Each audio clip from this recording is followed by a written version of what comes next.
Good morning नमस्कार मु पूर्णचंद्र आपण मानक आउ गोटे ब्लॉग स्वागत। मु बर्तमान अच्छी रिमुली पार दिलेपदा पछक आसती गोटे 16 जगह नहीं आयरन लोड करने। ये गाड़ी टायर 4टा आलाजमेंट हम आग टायर 4टा आलाजमेंट हम किंतु जो वार्कशॉप अच्छी से वार्कशॉप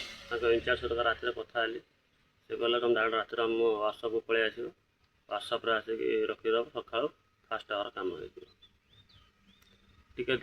वार्कशॉप माने सेफ्टी बोल जिनस ना बर्तमान चाल समस्या जहाँ चोरी चारी हो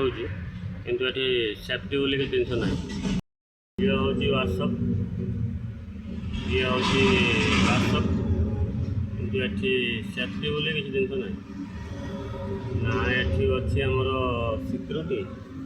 रातिर सिक्योरिटी अच्छी ना हूँ कैमेरा फैमेरा लगी किसी गोटे ना सेफ्टी आतिर रातिर गाड़ी आने शोवाटा बहुत बड़ दुकान बरम पदमपुर टोल गेट सब पड़ो सका आसो आसिक गाड़ी काम फाम कर ठीक अच्छे रात आसो रोना ये 11टा 4 पकड़ भर शुद्ध दीहर गोटे आस शुई पड़ो गोटे आशा बसा नहीं शुई पड़ो बस खोली खाली टाँकी खोली खाली तेल नहीं रही। जय जगन्नाथ।